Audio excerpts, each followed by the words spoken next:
যারা এই সিরিজের আগের এপিসোডগুলো দেখেননি জলদি দেখে আসুন, লিংক ডেসক্রিপশনে দেওয়া আছে। এপিসোডের শুরুতেই দেখা যায় কিম এক দৃষ্টিতে মেরির দিকে তাকিয়ে আছে। হঠাৎ সে বলে, আমি তোমাকে লাইক করি। কথাটা শুনে মেরি অবাক হয়ে যায়। সে একটু থেমে জিজ্ঞাসা করে, কেন আমাকে লাইক করো? আমার তো ডিভোর্স হয়ে গেছে। তোমার পরিবার নিশ্চয়ই আমাকে পছন্দ করবে না।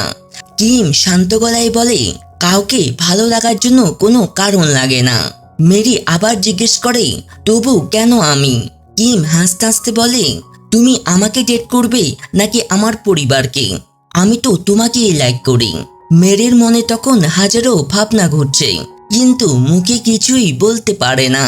কিছুক্ষণ পর সে টাকার প্রসঙ্গ তোলে। বিয়ের পর এসব লাগবে, তুমি তো মনে হয় সেভিং করো না। কিম মজা করে বলে, কে বলেছে? আজ তোমার সঙ্গে দেখা করতে এসেছি বলে এই পোশাক পরেছি। মেরি জিজ্ঞেস করে, তুমি কোথায় থাকো? কিম উত্তর দেয়, আমার দাদির সঙ্গে। কেন, তুমি চাও আমি তোমার সঙ্গে থাকি? মেরি হালকা হাসি দিয়ে বলে, না না, সেটা নয়। কিম বলে, তুমি কি ভয় পাচ্ছ আমি তোমার টাউনে থাকতে পারবো না? আমি খারাপ না, সত্যি ভালো মানুষ। মেরি বলে, আমি সেটা বলিনি, কিন্তু তোমার হঠাৎ বলা কথায় আমি কনফিউজ হয়ে গেছি। কিম তখন বলে, ঠিক আছে, ভুলে যাও, এইসব কথা হয়নি। সে চলে যেতে চাই, কিন্তু মেরি তার পিছু নিয়ে বলে, আমি কিভাবে ভুলবো? আমি তো নার্ভাস হয়ে গিয়েছিলাম। কিছুক্ষণ পর এক্সকিম কল দেই, কিন্তু মেরি পিক করে না। ঠিক তখনই এক্সকিম তার সামনে এসে দাঁড়ায়। এক্সকিম অবাক হয়ে বলে, তুমি কে? কিম বলে, আমি মেরির পরিচিত। এক্সকিম বলে, আমি তো তোমায় আগে দেখিনি। তখন কিম বলে, আমি বাড়ির মালিক আর মেরি আমার হাউসকিপার। এতে এক্সকিম রেগে যায়। তুমি কিভাবে এমন অজুহাতে তার কাছে আসো? মেরি বাধা দেন, তুমি তার সম্পর্কে এমনভাবে বলছো কেন? উনি আমার টিম লিডার। এরপর কিম এক্সকিমকে রুমে নিয়ে গিয়ে বলে, এভাবে আসা ঠিক না। হঠাৎ মেরির ফোনে জরুরি কল আসে। সে যেতে চায় না, কিন্তু কিম বলে, তুমি যাও, আমি ওর কাছে আছি। মেরি চলে যায়, আর এক্সকিম চিৎকার করে বলে, যেও না। এরপর দৃশ্য যায় কিমের দাদির কাছে। তিনি তার সেক্রেটারিকে বলেন, আমার মনে হয় কোম্পানিতে কেউ গোপনে কিছু করছে, খুঁজে বের করো। অন্যদিকে হাঙ্কু সে ফাইল হাতে পায় এবং ডেভিড নামের এক ব্যক্তির সঙ্গে দেখা করে।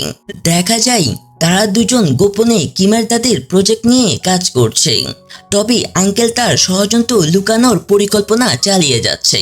এইদিকে কিম আবার এক্সকিমের জন্য খাবার নিয়ে আসে। এক্সকিম বলে, রুটি আছে, আমি খেতে পারবো না। কিম বলে, তাহলে খেও না, এমন নিজেই খেতে শুরু করে। কিছুক্ষণ পর এক্সকিম দুধ পান করে। সে বলে, তুমি জানো না, আমি আর মেরি একসময় একসঙ্গে ছিলাম, এমনকি আমাদের বিয়ে হয়েছিল। কিম বলে, হ্যাঁ, কিন্তু তুমি তাকে ধোঁকা দিয়েছিলে। এক্সকিম জবাব দেয়, আমি তখন কনফিউজ ছিলাম, কিন্তু এখন আর হবে না। মেরি আবার আমার কাছে ফিরে আসবে। রাতে মেরি স্বপ্নে দেখে কিম তার হাত ধরে বলছে, তুমি কি কষ্ট পাচ্ছ আমি তোমাকে লাইক করি বলে? সকালে কিম মেসেজ পাঠাই যে সে হাসপাতাল থেকে বের হচ্ছে। মেরি শুধু উত্তর দেই, ধন্যবাদ, আর তোমাকে বিরক্ত করব না। পরের দৃশ্যে জিন তার রোগীর সঙ্গে কথা বলছে। পাশ দিয়ে ইয়নসু আর জিনওয়া যাচ্ছিল। হঠাৎ ধাক্কা লাগে, ইয়নসু রেগে গিয়ে চলে যায়। হাসপাতালে এক্সকিমকে ইঞ্জেকশন দিতে এসে নার্স বলে, তোমার গন্ধে অন্য রোগীরা বিরক্ত হচ্ছে, কিছু করো। তখন কিম আসে এবং ভেজা কাপড় দিয়ে তার শরীর পরিষ্কার করতে শুরু করে। এক্সকিম চিৎকার করে বলে, থামো, আমার ত্বক খুব সেন্সিটিভ। ঠিক তখনই তার পরিবার এসে যায়। ইয়নসু বলে, এমন কে করেছে? এক্সকিম কিমের দিকে ইশারা করে। কিম শান্তভাবে বলে, আমার কাজ শেষ, এবং চলে যায়। পরে ইয়নসু বলে, শুনেছি ছোট্ট ফ্র্যাকচার, কিন্তু কিভাবে হলো? জিনওয়া বলে, ও তো মেরির সঙ্গে দেখা করতে যাচ্ছিল, আমি বলেছিলাম না যেতে। ইয়নসু রেগে গিয়ে বলে, তুমি আবার কেন তার সঙ্গে দেখা করতে যাচ্ছিলে? এক্সকিম তখন ভেঙে পড়ে কাঁদে, আমি শুধু মেরিকেই ভালোবাসি, তাকে ছাড়া বাঁচতে পারবো না। ওর মায়ের কাছে আমার ভুলের জন্য ক্ষমা চাও। অন্যদিকে এক্স কিমের মা মেরিকে কল করে বলে, কিমের এমন অবস্থা, তোমার একবার আসা উচিত ছিল না। কিন্তু মেরি বলে, আমি তো গিয়েছিলাম, এখন আর নয়। তখন তার বন্ধু সঙ্গী এসে সব শুনে। মেরি জিজ্ঞেস করে, তুমি শুনেছ? সঙ্গী হেসে বলে, পুরোটাই। সে জানাই এক্স কিম তোমায় খুঁজছিল। মেরি বলে, আগামীবার ওর কল ধরো না। এরপর মেরি বাইরে আসে, দেখে কিম গাড়ি নিয়ে দাঁড়িয়ে আছে। সে মেরিকে গাড়িতে বসায়। মেরি অবাক হয়ে বলে, গাড়িটা তো নতুন। কিম হাসে, এটা আগের থেকেই ছিল, কিন্তু আজ তোমার জন্য বের করেছি। তুমি আমার প্রথম যাত্রী। সে তাকে ফুল দেয়। মেরি ফুলের গন্ধ হয়ে জিজ্ঞেস করে, নাম কি? কিম বলে, জানি না, সার্চ করে দেখো। মেরি খুঁজে দেখে, নাম মাই হার্ট ইজ অনেস্ট। সে চুপচাপ হেসে ফেলে। অন্যদিকে জিন লিসনের সঙ্গে থাকে। সে নেশায় মগ্ধ হয়ে বলে, আমি কি সুন্দর? লিসন বলে, খারাপ না। জিন কষ্ট নিয়ে বলে, সে কেন আমাকে ভালোবাসে না?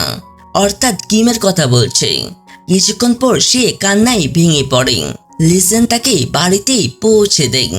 সকালে জিন জেগে দেখে সে ওর কাপড় ড্রাই করে দিয়েছে আর বলছে, এটা হ্যাংওভার স্যুপ, খেয়ে নাও। তার কাল রাতের কথা মনে পড়ে, যে সে লিসনের সাথে কি কি করেছিল। অনেক হাস্যকর মুহূর্ত তৈরি হয়েছিল। এইদিকে কি মেরিকে বাসায় নামিয়ে দিতে এসে বলে, এক কাপ কফি খাবো। তারা ভিতরে যায়। কিম তার পুরনো ডায়েরি দেখায়, এতে আমার সেভিং লেখা। মেরি হাসে, তুমি তো বেশ কেয়ারফুল। কিন্তু হঠাৎ সে ডায়েরিতে মিসো নাম দেখে। জিজ্ঞেস করে, এই কে? তোমার প্রথম ভালোবাসা? কিম ডায়েরিটি নিতে চাই, কিন্তু মেরি পড়ে ফেলে। এমন দুইজন হঠাৎ একে অপরের উপর পড়ে যায়। প্রায় কিস হতেই যেত, কিন্তু পেটের গর্জনে থেমে যায়। তারা ম্যাগি বানিয়ে খায়। রাতে মেরি আবার জিজ্ঞেস করে, মিসোকে?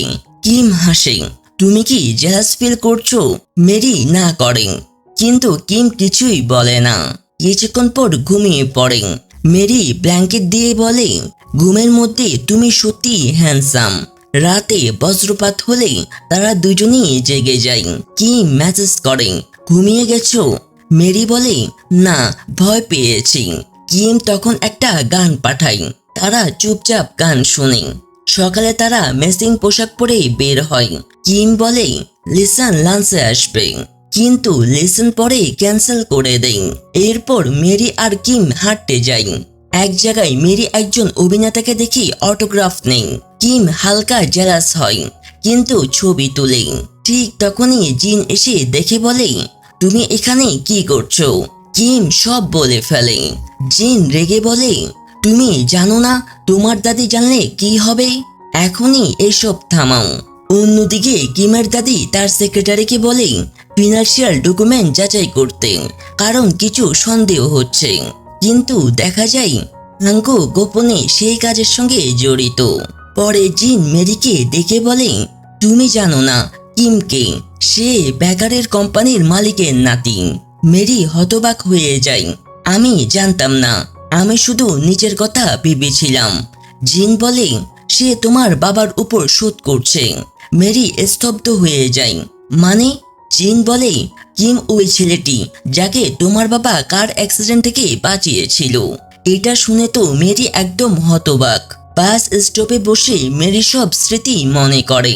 বুঝেছি, সে আমাকে ভালোবাসে না, সে আমার ঋণ শোধ করছে।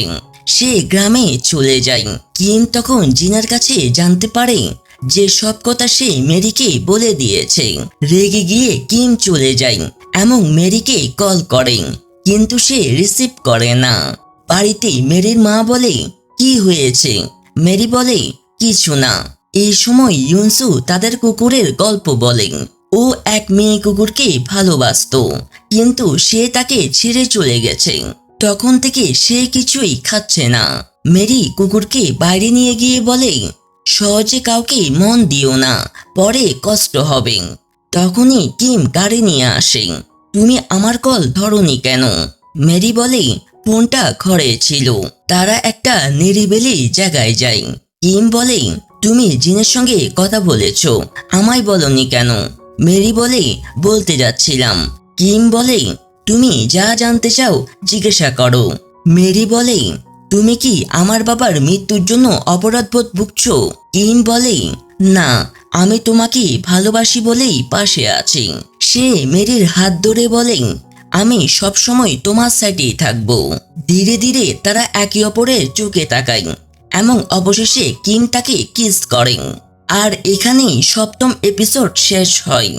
আশা করি আমার করা মুভি এক্সপ্লেনেশনটি আপনাদের ভালো লেগেছে। যদি ভালো লেগে থাকে তাহলে একটা লাইক করবেন।